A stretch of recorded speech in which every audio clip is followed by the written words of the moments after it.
नमस्कार दोस्तों, मैं सुरेंद्र मौर्य और आप देख रहे हैं आपका भारत लाइव न्यूज़ चैनल। आप यहां देख सकते हैं आवा डांग में जो वृद्ध महिलाएं हैं और जो विकलांग हैं उनके लिए और जो बुजुर्ग हैं उनके लिए यहां पे आंदोलन किया जा रहा है कि वो उनको अपना हक नहीं मिल पा रहा। अपने हक और अधिकार के लिए यहां पे यह आंदोलन में शामिल हुए हैं। आइए यहाँ पे जो प्रमुख हैं उनसे हम बात करते हैं, देखिए इस बारे में वो क्या कहते हैं और इनकी क्या मांग है। हाँ जी सर, नमस्कार। જી નમસ્કાર સર, શું નામ સાહેબ આપનું? મારું નામ મહેશભાઈ જી આહિરે હું જી, આ આંદોલન તમે જે કાઢ્યા છે શા માટે કાઢ્યા છે? અમે ખાસ કરીને આંદોલન આના માટે કર્યા છે કે વૃદ્ધ પરિવાર છે, દિવ્યાંગ છે કે વિધવા બહેનો છે એમને પેન્શનમાં વધારો થાય એના માટે। જે તમારે સરકાર પાસેથી શું માંગ છે? સરકાર પાસેથી માંગણી એવી છે કે વૃદ્ધ પરિવાર માટે સરકાર 1100 રૂપિયા આપે છે, દિવ્યાંગો માટે 1100 આપે છે અને વિધવા માટે આપે છે।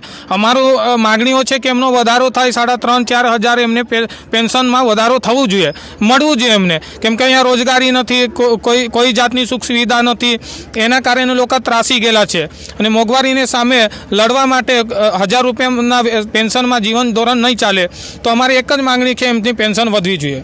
જો સરકાર તમારી માંગણી પૂર્ણ ના કરે તો અમે ઉગ્ર આંદોલન, હવે આ આંદોલન અમે જારી રાખીશું। હવે પછી આ આંદોલન પીછેહટ નહીં થશે, કેમ કે ઘણીવાર અમે આવેદન માટે આવેદનો આપ્યા, રિમાઇન્ડર આવેદન આપ્યા, સરકાર મૌન હતી, સરકારને ધ્યાનમાં નથી, વારે ઘડી ધ્યાનમાં લાવવા માટે રિમાઇન્ડર આવેદન આપ્યા, છતાંય સરકારે અમને નજરઅંદાજ કર્યા। એટલે હવે પછી આ આંદોलन તટસ્થ રીતે આ મુહિમ ચલાવશે। हम हमारा हक मांगते नहीं, किसी से भीख मांगते, हम हमारा हक मांगते नहीं, किसी से भीख मांगते। सर बहुत बहुत धन्यवाद हमारे बात करवा माटे।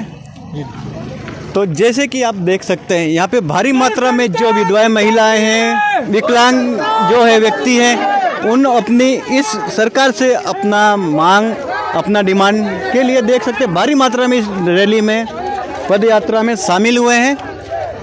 अब देखते हैं सरकार तक इनकी बात पहुंचती है या सरकार इनकी जो भी मांग है पूरी करती है नहीं, ये सोचने का विषय है। आप बने रहे हमारे साथ। मैं सुरेंद्र मौर्य, कैमरामैन गौतम पान पाटिल के साथ। जय हिंद।